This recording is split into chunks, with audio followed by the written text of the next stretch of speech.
Here, cried Alice, quite forgetting in the flurry of the moment how large she had grown in the last few minutes, and she jumped up in such a hurry that she tipped over the jury box with the edge of her skirt, upsetting all the jurymen onto the heads of the crowd below, and there they lay sprawling about, reminding her very much of a globe of goldfish she had accidentally upset the week before. "Oh, I beg your pardon," she exclaimed, in a tone of great dismay, and began picking them up again as quickly as she could, for the accident of the goldfish kept running in her head, and she had a vague sort of idea that they must be collected at once and put back into the jury box or they would die. "The trial cannot proceed," said the king, in a very grave voice, "until all the jurymen are back in their proper places.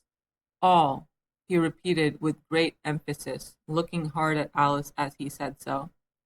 Alice looked at the jury box and saw that in her haste she had put the lizard in head downwards, and the poor little thing was waving its tail about in a melancholy way, being quite unable to move. She soon got it out again and put it right. "Not that it signifies much," she said to herself. "I should think it would be quite as much use in the trial one way up as the other." As soon as the jury had a little recovered from the shock of being upset, and their slates and pencils had been found and handed back to them, they set to work very diligently to write out a history of the accident, all except the lizard, who seemed too much overcome to do anything but sit with its mouth open, gazing up into the roof of the court. "What do you know about this business?" the king said to Alice. "Nothing," said Alice. "Nothing whatever?" persisted the king. "Nothing whatever," said Alice. "That's very important," the king said, turning to the jury. They were just beginning to write this down on their slates when the White Rabbit interrupted. "Unimportant, your majesty means, of course," he said in a very respectful tone, but frowning and making faces at him as he spoke.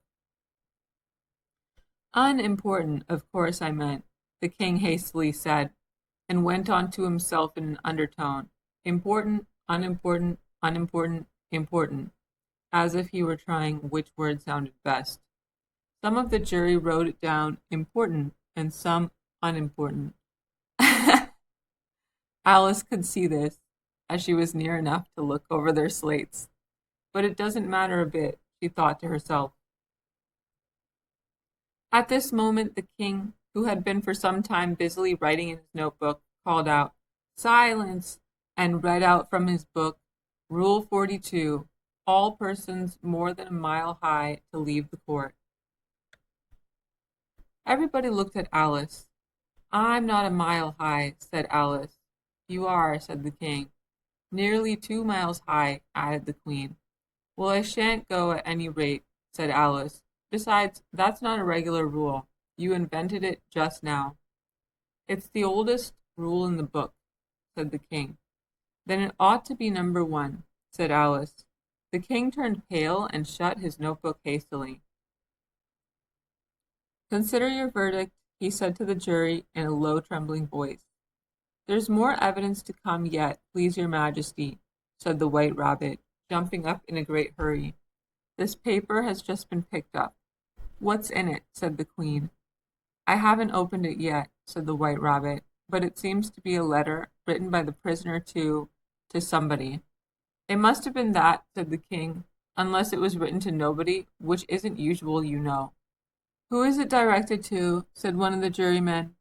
"It isn't directed at all," said the White Rabbit. "In fact, there's nothing written on the outside."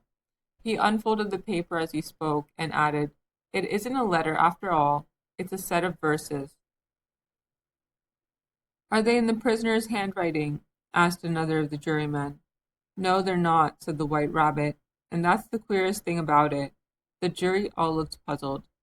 "He must have imitated somebody else's hand," said the king. The jury all brightened up again. "Please your majesty," said the knave, "I didn't write it, and they can't prove that I did. There's no name signed at the end." "If you didn't sign it," said the king, "that only makes the matter worse. You must have meant some mischief, or else you'd have signed your name like an honest man." There was a general clapping of hands at this. It was the first really clever thing the king had said that day. That proves his guilt, of course, said the queen. So off with— It doesn't prove anything of the sort, said Alice. Why, you don't even know what they're about. Read them, said the king. The White Rabbit put on his spectacles. Where shall I begin, please your majesty? He asked. Begin at the beginning, the king said very gravely, and go on till you come to the end, then stop. There was a dead silence in the court, whilst the White Rabbit read out these verses. They told me you had been to her, and mentioned me to him. She gave me a good character, but said I could not swim. He sent them word I had not gone, we know it to be true. If she should push the matter on, what would become of you? I gave her one, they gave him two, you gave us three or more. They all returned from him to you, though they were mine before. If I or she should chance to be involved in this affair, he trusts you to set them free. He trusts to you to set them free, exactly as we were. My notion was that you had been, before she had this fit, an obstacle that came between him and ourselves and it. Don't let him know she liked them best, for this must ever be a secret kept from all the rest, between yourself and me. That's the most important piece of evidence we've heard yet, said the king, rubbing his hands. So now let the jury— If any one of them can explain it, said Alice. She had grown so large in the last few minutes that she wasn't a bit afraid of interrupting him. I'll give him 6p. I don't believe there's an atom of meaning in it.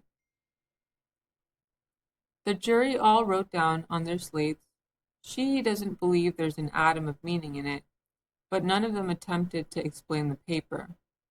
If there's no meaning in it, said the king, that saves a word of trouble, you know, as we needn't try to find any.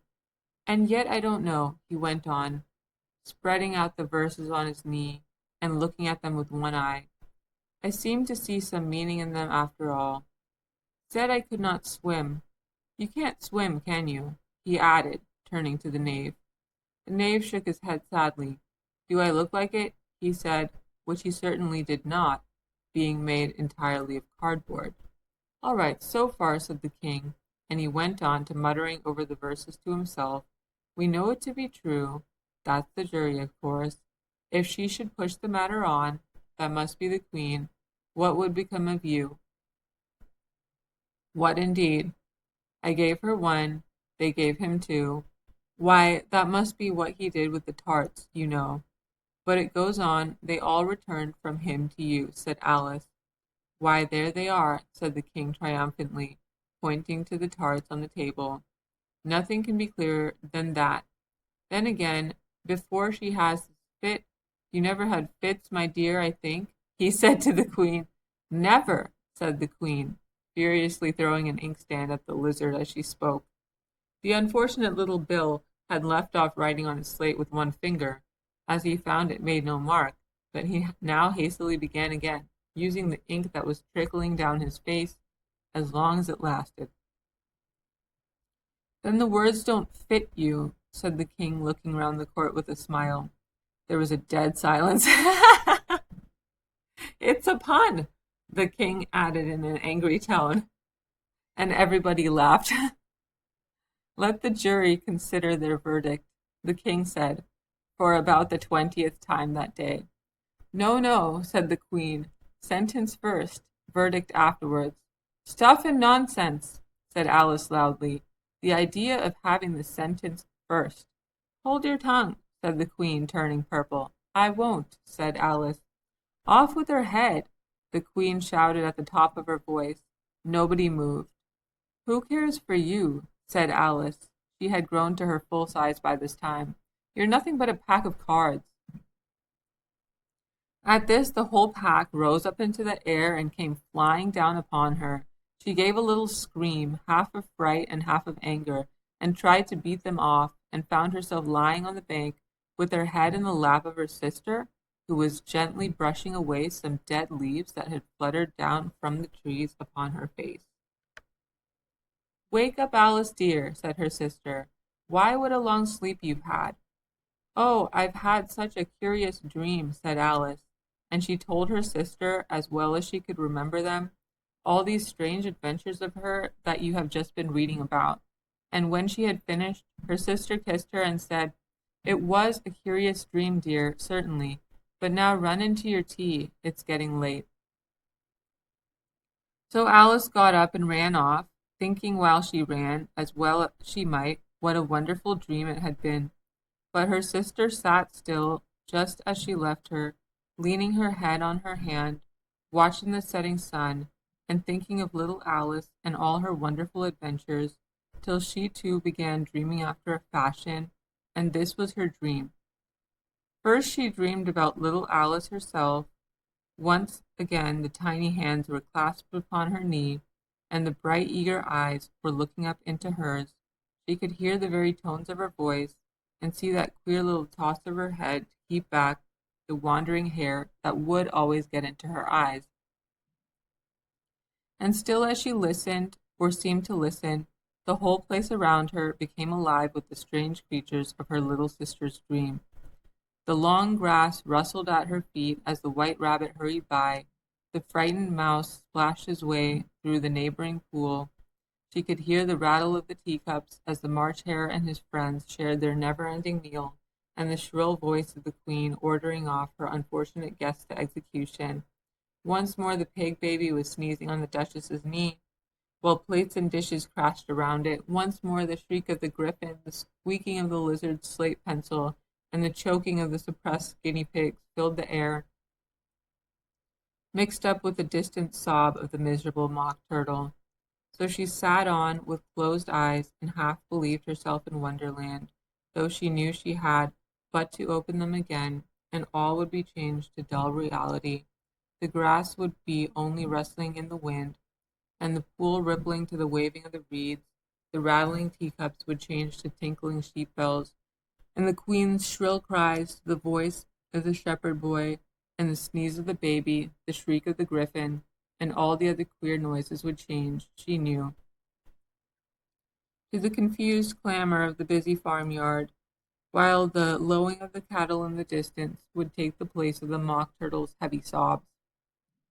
Lastly, she pictured to herself how this same little sister of hers would in the aftertime be herself a grown woman, and how she would keep, through all her riper years, the simple and loving heart of her childhood, and how she would gather about her other little children and make their eyes bright and eager with many a strange tale, perhaps even with the dream of Wonderland of long ago, and how she would feel with all their simple sorrows, and find pleasure in all their simple joys, remembering her own child life and the happy summer days.